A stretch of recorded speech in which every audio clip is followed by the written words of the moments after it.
I never thought the day would come where I would try to melt the face off of another man with an explosive sneaker. That is a line that the Young Bucks actually thought was good to put on a cable broadcast television program.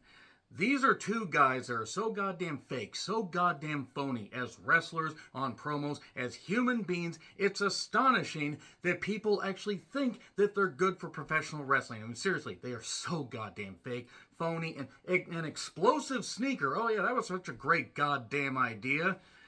God, they're such fucking douche nozzles. My goddamn goodness. What fake, stupid, worthless, business-killing fucks these two are. But anyway, I'm John Renton with my review of AEW Dynamite from San Diego, California. Their San Diego debut.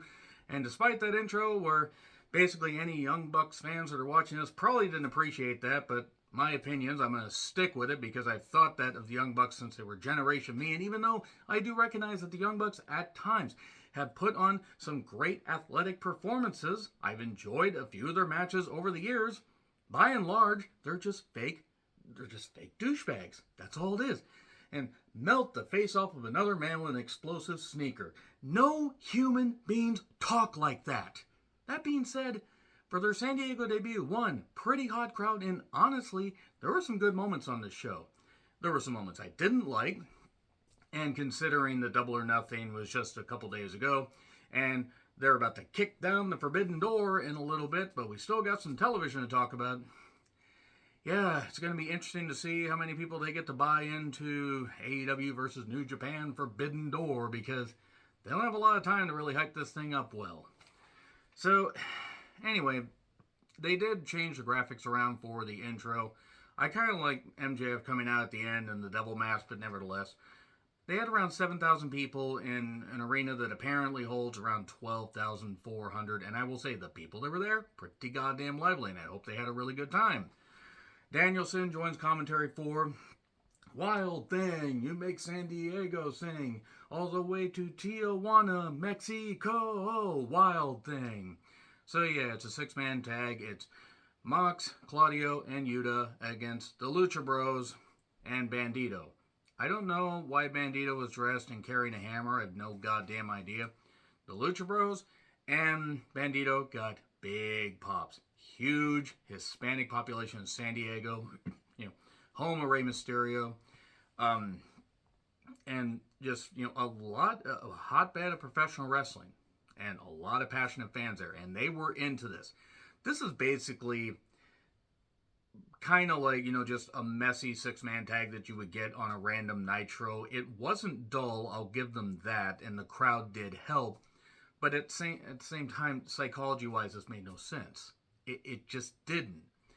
You have to take that and basically throw it out the goddamn window when you're watching the Lucha Bros and Bandito. Bandito did do a really great delayed vertical suplex. That was great. That was a great goddamn display of power. That was some good stuff. Whether Yuta's 160 pounds, 260 pounds, 360 pounds, doesn't matter. That's holding a full-grown adult man up like that. That was pretty good stuff. Also, Mox came out wearing something, with a jacket that had Death Jitsu. And Death Jitsu was also said about 15 million times during the first few minutes of this program. And it was what it was. There wasn't anything necessarily wrong with this if you liked this kind of thing. And the crowd, again, was into it, which helped. But besides the energy, it was what it was. Eventually, Yuta gets, after a bunch of moves that really should have just sent everybody into, the goddamn hospital. We get the seatbelt clutch, 1, 2, 3, and there we are. Now, it sort of makes sense because Claudio, Mox, and Shota Umino are going to team up at Dominion to take on the never openweight six-man champions Tanahashi, Kazuchika Okada, and Tomohiro Ishii. I will be reviewing Dominion, and we're going to get the G1 fields announced, and hopefully the G1 fields will be good, and hopefully maybe they'll give me a reason to review them because I skipped out on reviewing a lot of New Japan after the New Japan Cup didn't really do, spark all that much interest, but nevertheless, nearly 20 minutes for this. Marvez with the Elite. And yeah, one of the Bucks saying, about the explosive sneaker. Melting another man's face off with an explosive sneaker. No human being talks like this. God. day they're done with wrestling it'll be a great day, because maybe we can have actual tag teams, do good tag team things, and not killing the business shit. Anyway, the Dark Order show up because they're like, "Oh, Hangman, you're hanging out with your new friends and new old friends, and stop, just stop, just stop with this Dark Order stuff. Stop with it, just stop." It's been almost 4 years of this goddamn shit. Actually, now that I think about it, Double or Nothing, Double or Nothing 2019, all this stuff, it's been about 4 years. There's nothing wrong with paying people and making sure you keep some people around low on the card and doing what they're doing, but there are so many people signed to this company that barely get used. Yes, they're running house shows. Yes, they have Collision coming up. Rampage, they got like one episode of Rampage coming up that looks like to be the most loaded one that they've done in, well, ever. There's no reason to have about 200 wrestlers under contract. I'm sorry. It's time to cut weight. It's time to cut the weight, the dead weight, whatever. I can't even freaking talk. Also, Kenny's out of the country, but he's not in Canada. Considering he is the IWGP US champion, and you have, I believe, Archer against Ospreay at Dominion, obviously Ospreay's going to win. I mean, if Archer wins, it's cool. Ospreay's going to win, and we're going to have Omega and Ospreay for the IWGP US Championship at Forbidden Door. And expect Ospreay to get his win back. And, yeah, he's in Japan for Dominion. He has to be. I mean, there's no reason for him not to be. Makes storyline sense. Shivani is with Jay and Juice. Laid back with his mind on his money and his money on his mind. Anyway. Enough Bullet Club stuff. I have nothing against Jay and Juice personally. I guess it's smart to put Jay in a tag team for now.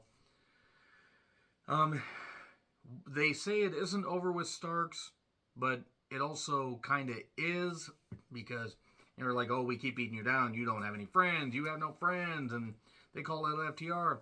FTR then come out and, "Hey, why don't you join Bullet Club?" No.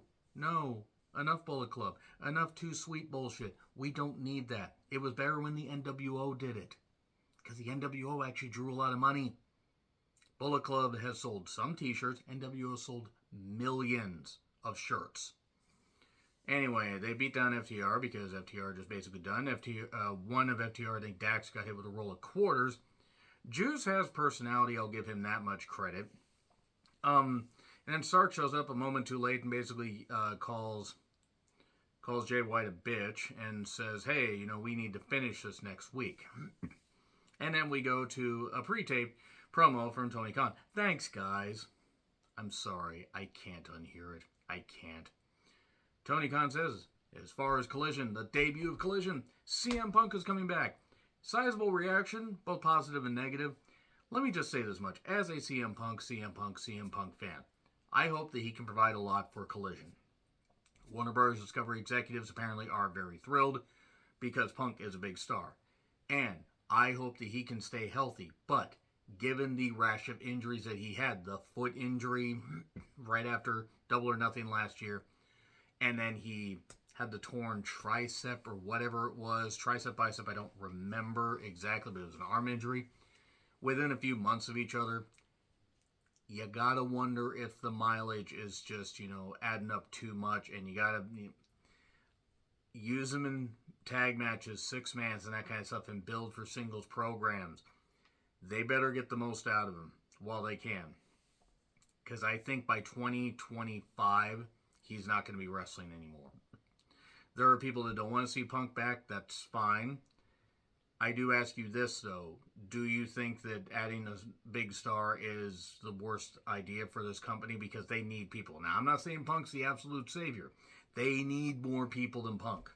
Especially with all the damage that's been done on television and on pay-per-view over the last number of months since All Out. There have been spikes of good, but by and large, coming out of Double or Nothing, they need help. And they need to boost Collision. Now, if Collision just becomes another Rampage, just 2-hour edition, we can blame Punk, we can blame Creative, we can blame all that. But they need Punk. Let's see what happens with Punk. I'm not optimistic he's going to stay healthy. At least it's bringing somebody back. But they do need more people. They need, if only they could sign some free agents that are more youthful, that don't have as many injuries. But there isn't really anybody out there they can sign. So watch Tony Khan sign Goldberg. So Trent took on Big Bill and Swerve. So it was a three-way match. The idea was whoever won this would get an international championship shot. This is a three-way out of the Battle Royal. Rick Knox was a referee, so it's pointless. Not that the rules were ever enforced in any AEW match. No Aubrey Edwards, by the way, because she was selling the guitar shot that Karen the Twat Jarrett gave her. Let me just say right now that Karen Jarrett needs to be taught where she belongs, and that is not on a wrestling show. And I love Aubrey, and I hope Aubrey's all right. I mean, I hope it's just a way to, write her off doing a referee bump and that she's okay, and that that everything's good with her, because Aubrey's a great representation of talent from Washington State. But I just fear this is going to lead to Aubrey teaming with somebody against Jeff and Karen, or maybe you even have Jeff and Lethal and Karen against two people, and Aubrey and Karen didn't need to be in the goddamn ring when Chyna, Joni Laurer, made her brief return to wrestling when she wrestled in TNA. I think it was Sacrifice 2011. They need to avoid the TNA and, late WCW comparisons, and having Karen Jarrett, who does not belong in wrestling, be there. It's not exactly the best idea. As for this match, I didn't really talk about this match because Big Bill looks impressive doing a couple things and then looks like a goof staying around being confused. Trent, he's a lost cause. Swerve is a good heel.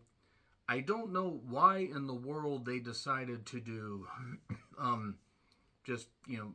they just decided to do a series of moves and just not really have much to it. Swerve eventually won. He hit a stomp and then got a crucifix pin on Trent in the ring, 1, 2, 3. So he gets an international championship shot. And then a pre-tape on Statlander talking about being a champion that the fans can be proud of, and let's see what happens. And then the Acclaim don't do a rap and say they won a trios championship shot, and they don't blame, Billy blames himself. They said, no, Billy, don't be a hero. Don't blame yourself. We win as a team, we lose as a team. The Acclaimed are dumping Billy Gunn very, very soon. Despite the hot merch sales, maybe they want to get out while the getting's good, and maybe Billy wants to retire. I don't know. Why not just take an act that people still like and turn them heel for no goddamn reason? Shivani is upset because he has to introduce Don Callis and Takeshita. This was a highlight of the show, mainly because people were booing Don Callis. Maybe other people realize that Don Callis is a piece of shit, a cancer to the human race, not just to professional wrestling. Ask Karrion Kross and Scarlett how they feel about Don Callis. Oh, you can't ask him because of an NDA that was signed. Because Don Callis can't keep his invisible hands to himself, and that's not the only example of that. The man deserves every bit of ridicule and every bit of scorn, and quite frankly, I wish Mox had busted his entire head completely open to the point his skull split, because maybe then Don Callis would have felt just a little bit of the pain that he's caused so many other people. They got on him. They got on him, kept booing him, that he had to yell a whole lot. And Callis found a new young boy to train. He would never groom somebody from an early age, except he totally fucking did, because he said he did that with Omega. And nobody wants to admit anything about it. I'm going to keep saying about Don Callis. I'd say it to his goddamn face. And I'd never been in a goddamn fight in my life. But there ain't no way that man could whip my ass or whip anybody's ass. Not anybody is willing to stand up to him. He was a terrible professional wrestler. He's a decent mouthpiece. But he's not anybody that is beneficial to a company in 2023. Now, they got something here. The crowd hates him. The problem is all this stuff with Callis and Omega, it doesn't mean anything. It doesn't mean anything at all. He says he's going to build a new family with blackjack and hookers and grooming young boys. So anyway, pre-tape on Wardlow and Arn. Arn didn't sound healthy. They're going to do everything they can and everything everywhere all at once. And then we have Rocks with googly eyes laughing at each other. That was a weird movie. What was also weird was the fact that they decided to take Darby, who had just been in the main event, well, the semi-main of the pay-per-view, the double main event, and he teamed with Orange Cassidy. So this is what they're doing with Darby. Darby's all the way up here, even though he got pinned, and oh, look, he's down. He's way, way down there now. I know he teamed with Orange Cassidy, and there are people that like Orange Cassidy. Even some people that are allowed out of their house without adult supervision. I say that in jest because people do like Orange Cassidy, and that's fine. I don't. I prefer people that are actually wrestlers and not jokes. And he is a joke. He's not believable. I don't buy into any of the shit he does. And that's it. They took on Khan, Bishop Khan, and Toa Leona. I hope I said that right. If I didn't, I do apologize. Khan has a great look. Toa isn't bad. They're not a bad team. I'm glad they got featured on Dynamite. This was given some time. Darby, when Darby was in there bouncing around, whether he's on offense or getting beat up, it was great. And then you had Cassidy come in, and it was a joke. It was a goddamn joke. Also, another jump start. Apparently, we're just New Japan multi-man matches now. Swerve, Prince hey, hey. And the human HGH machine, Brian Cage, were on the stage. And there was a missed senton on the apron that could have just been bad, whether it got hit or missed. And Cassidy's a fucking joke. He's a fucking goddamn joke. I hate him. I hate watching him. I do not want to see him on television. And then we got Confin Drop 1, 2, 3. Okay, I'm sorry. Yeah, the Khan, the one of the two that, probably could be a great singles star. I mean, I'm not saying Toa couldn't, but Khan, I think, has breakout singles potential. Got pinned. And then we're suddenly getting all the people, Swerve, Cage, and Prince are there. And then suddenly, Blackout Snow, it's Sting! And a 64-year-old man with a bat shows up, and we must avoid Sting. Give him, I would do a 6-man tag. I would have them, Darby, Sting, and somebody win 6-man tags. Give the 6-man tag titles. Give him at least one championship before he retires. Because he's done soon. He's got to be done, I'd say, right after Full Gear. Full Gear is probably done. Maybe Winter is coming. But nevertheless. And then MJF cuts a pre-tape after Double or Nothing. That the competition's running out or whatever thing. Nobody's on the level of the devil. This was pretty good. He was pretty fired up. And then Shivani is in the ring, and then suddenly we get Hook showing up. That's all the enthusiasm you're going to get from me this late at night. What's next for him? We don't find out because G.I. Jose, Preston Vance, and Dralistico show up. Jose cuts a better promo than 80% of the AEW roster is what I noted. And then they get on Hook, and then Jack Perry shows up with a chair. First, he saunters out there with all the enthusiasm of an elderly mall walker. And then he helps clear the ring. It looked like he was going to hit Hook with the chair, but he didn't. Maybe they're in a tease. He's going to go heel. I mean, they got to try something to make Jack Perry interesting. And then Renee is with the Outcast. I don't care. If you get Saraya out of this company and give Tony and Ruby a mic, I might care. Saraya is walking death in a lot of things because she probably has a lot of diseases. More on Saraya later. Statlander took on Nyla Rose in a TBS championship match. Nyla Rose did have Marina Shafir on the stage. I think it was Marina Shafir. We still don't know her. Good to see Statlander back. They should feature Nyla more is what I wrote down. I would have built up to this. I would have had Statlander taking on, women of varying quality, maybe a Sky Blue, whatever. You could have built up to something like this, given Nyla some wins as well. But now they blew it off here.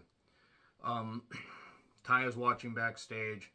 There's a decent pace here. There was a cannonball on the outside, but Statlander would not be denied. 450, 1, 2, 3. There you go. Rampage has 4 championship matches, including Shibata and Zack Sabre Jr. competing. So I guess I have to watch Rampage this week. See, if they would I'm not saying give us 4 championship matches every single week, but if they would actually give us a reason to watch Rampage like this stuff, I'm not saying every championship, or every challenger looks great, but at least at least it's something.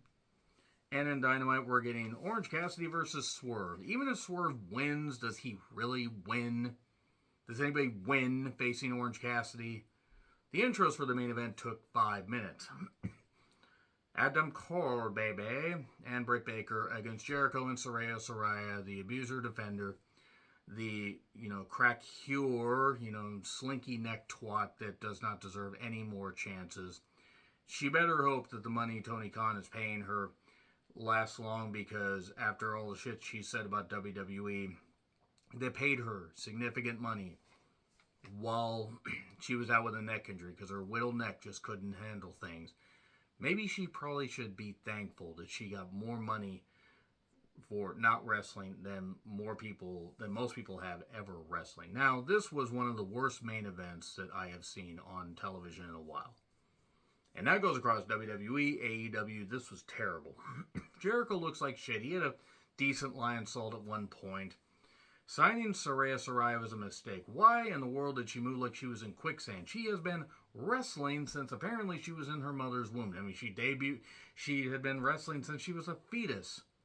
And apparently has the same mindset as a goddamn fetus. I mean, good God, I know that she has injuries and you take it easy, but Jesus Christ. I have seen people with no leg. The guy with no legs that was in the Double or Nothing Battle Royal worked better than Saraya. What was his name, by the way? I hope he's doing all right. So anyway, right back from the break, the Outcasts attack while the referee's distracted. Shida comes out and waylays them with a stick, and then they just fight off and go away. And then we go to a pick and pick of the Collision locations and dates. Britt splashes Jericho when he was covering Saraya for a 2 count. And then a lockjaw on Jericho, and this got really, really sloppy. Saraya missed her cue, ducking way too soon, ended up hitting a DDT on Britt that looked like it killed her, and then the boom kick 1, 2, 3 on Jericho, and that was terrible. This is the longest Dynamite review I've done in a while because I had to vent about a few things, but there was a hot crowd through most of the show. Yeah, Rampage. I don't know if I'm going to review Rampage once Collision starts. That's a lot of fucking wrestling. But I will review this week's edition. Anyway, let me know your thoughts in the comments. Like, share, subscribe, Twitter handle in the description. I'm John Ritlin. I'll see you soon.